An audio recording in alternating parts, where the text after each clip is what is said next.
গেল ১১ থেকে ১২ দিন যাবৎ যারা ডক্টর ইউনূসের অ্যাকশন দেখার অপেক্ষায় ছিলেন, ইতিমধ্যেই আপনারা খবরগুলো পেতে শুরু করেছেন যে সংস্কার কারে বলে, কত প্রকার কি সেটাই তিনি দেখানোর চেষ্টা করছেন। আমি আজকের এই সিদ্ধান্তে ব্যক্তিগত জায়গা থেকে খুবই কি বলা হয় যে আনন্দিত হয়েছি। এটা দরকার ছিল, কারণ যখন আপনি কোনো একটা জায়গাকে পরিষ্কার পরিচ্ছন্ন করবেন, সেখানে ছোটোখাটো কোনো কিছুই পূর্বের যে সেটআপটা আছে সেটা রাখা উচিত না। আমরাও চাই বাংলাদেশকে নতুন রূপে একটা প্ল্যাটফর্মে নেওয়া, যে প্ল্যাটফর্মে ভবিষ্যৎ রাজনীতিবিদরা এখান থেকে একটা নতুন শুরুয়াত করবে। তো যাই হোক, শুরুয়াতটা কেমন হবে, কীরকম হবে, সেটার রূপরেখা আস্তে আস্তে সামনে আসতে যাচ্ছে। তবে অ্যাকশনগুলো দেখছি। ডক্টর ইউনূস বলছিলেন যখন অ্যাকশন শুরু হবে জনসমর্থন চাই। দর্শক, অলরেডি সাবেক প্রধানমন্ত্রী শেখ হাসিনার পদত্যাগের পর, পতনের পর তার যে এমপি সেক্টর ছিল, মন্ত্রী সেক্টর ছিল, সেটা ভেঙে গেছে। এর পাশাপাশি আমাদের জাতীয় যেই প্রতিষ্ঠানগুলো আছে, রাষ্ট্রীয় প্রতিষ্ঠানগুলো, সেখানেও আওয়ামী লীগ সরকারের সময় সেট আপ করা যেই কমিউনিটিটা ছিল, সেটারও চেইন অফ কমান্ড কিন্তু ভেঙে দেওয়া হয়েছে। বাকি ছিল আরও একটা বড় জায়গা, সারা বাংলাদেশের 493টি উপজেলা, সিটি কর্পোরেশন, আরও বিভিন্ন জায়গায় আওয়ামী লীগের আমলে নিয়োগপ্রাপ্ত, ভোটের যে পরিস্থিতি ছিল সবাই জানেন। তো সেইখানে যারা চেয়ারম্যান হিসেবে দায়িত্ব পালন করেছিলেন, উপজেলা চেয়ারম্যান, গেল 6 মাসও হয় নাই বা 3-4 মাস মনে হয়েছে যে নির্বাচনটা হয়ে গেল, তাদেরকেও আজকে এক নির্বাহী আদেশে সবাইকে অপসারণ করে দেওয়া হয়েছে। চেয়ারম্যানদের স্থলে উপজেলার নির্বাহী কর্মকর্তারা ইউএনওরা যারা আছেন, তারা এখন থেকে দায়িত্ব পালন করবেন। তবে আগের সিস্টেমে ইউএনওদের দায়িত্ব পালনেরও দিন শেষ। আজকে স্থানীয় বিভাগ থেকে, সরকারি বিভাগ থেকে এই সংক্রান্ত একটা প্রজ্ঞাপন জারি করা হয়েছে। উপসচিব মোহাম্মদ মাহবুব আলম স্বাক্ষরিত প্রজ্ঞাপনে বলা হয়, অপসারণ করা হয়েছে 493টি উপজেলার যারা নির্বাচিত উপজেলা চেয়ারম্যান আছেন, আর এদের স্থলে উপজেলা নির্বাহী কর্মকর্তারা আপাতত দায়িত্ব পালন করবে আনটিল ইলেকশন হওয়া পর্যন্ত।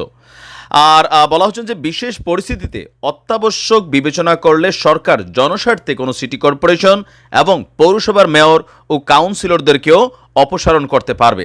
তো এরপর পরই আমরা দেখলাম যে শুধুমাত্র উপজেলা চেয়ারম্যান না, আপনার পৌর মেয়র, জেলা পরিষদ এবং উপজেলা চেয়ারম্যান সকলকেই আপনার এই নির্বাহী আদেশে কিন্তু চেঞ্জ করা হয়েছে। আওয়ামী লীগ সরকারের আমলে নির্বাচিত দেশের 323 পৌরসভার মেয়র, 60 জেলা পরিষদের চেয়ারম্যান, 493টি উপজেলা চেয়ারম্যান যারা আছেন, সকলকে এখান থেকে বরখাস্ত করা হয়েছে। বাকি আছে ভাইস চেয়ারম্যান যারা আছেন, তাদের ব্যাপারেও যদি যিনি দায়িত্বশীল আছেন, ইউএনও যদি মনে করেন যে কোনো ভাইস চেয়ারম্যান আছেন, তাকে সরাসরি সংশোধন করা দরকার, বরখাস্ত করা দরকার, সেই ক্যাপাবিলিটি তাকে দেওয়া হচ্ছে। আমরা যদি দেখি অধ্যাদেশ 2024-এর ধারা 32-এর ক প্রয়োগ করে বাংলাদেশের পৌরসভার মেয়রগণকে স্ব পদ থেকে অপসারণের বিজ্ঞপ্তি এসেছে। আর আমরা যদি দেখি আপনার আপনার আপনার সিটি কর্পোরেশন অধ্যাদেশ, স্থানীয় সরকার অধ্যাদেশ, জেলা পরিষদ অধ্যাদেশ, উপজেলা পরিষদ অধ্যাদেশ, এগুলোরও খসড়া অনুমোদন করেছে অন্তর্বর্তী সরকারের উপদেষ্টা পরিষদ। বিশেষ করে গত 3 দিন আগে ডক্টর ইউনূস সাহেব উপদেষ্টাদের সাথে বৈঠকে বসেছিলেন। আর যেই জায়গাতে উপদেষ্টাগুলো বসেছে, প্রত্যেকেই সংস্কারের ক্ষেত্রে বড় ধরনের ভূমিকা রাখছে। শিক্ষা মন্ত্রণালয় বলেন, স্বাস্থ্য মন্ত্রণালয় বলেন, প্রশাসনিক যে সেক্টরগুলো আছে বলেন, প্রবাসীদের জন্য দেখছি ছোটোখাটো অনেক উদ্যোগের কথা আওয়াজ তোলা হচ্ছে। তবে আশা করি এগুলো খুব শীঘ্রই আমরা বাস্তবায়ন হতে পারবো, যেহেতু আমরা একজন প্রবাসী। তো সরকারের এমন পরিস্থিতিকে অনেকে সমালোচনা করছেন। তো সমালোচনাটা কারা করছেন? স্বাভাবিক, যারা এই পদগুলোতে বসেছিলেন, কোটি কোটি টাকা সেখানে কিন্তু খেলা খেলছে।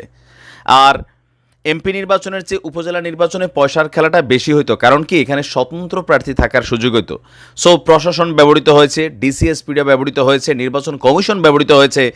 এই একটা সেট আপের মাধ্যমে প্রকৃত যিনি জনপ্রতিনিধি, তিনি কিন্তু পাশ করতে পারেন নাই। নৌকা পাইছে যারা, তারাই পাশ করছে।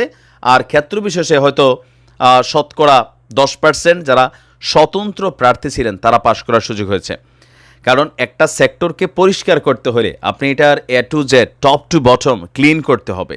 তারপরে সেখানে নতুন ফুলকড়ি লাগাইতে হবে, চারা লাগাইতে হবে, যে চারা থেকে ভালো একটা গাছের বা কী বলে যে ফল আসবে, একটা ভালো গাছ তৈরি হবে, যে গাছটার মধ্যে কলুষিত থাকবে না। যেই দলেরই রাজনীতি করি, বাট ডক্টর ইউনূস সরকারের এই যে কর্মকাণ্ডগুলো, এই যে অ্যাকশনগুলো যথেষ্ট পারফেক্ট, শতভাগ বলে আমি মনে করি। ভালো থাকুন। আসসালামু আলাইকুম।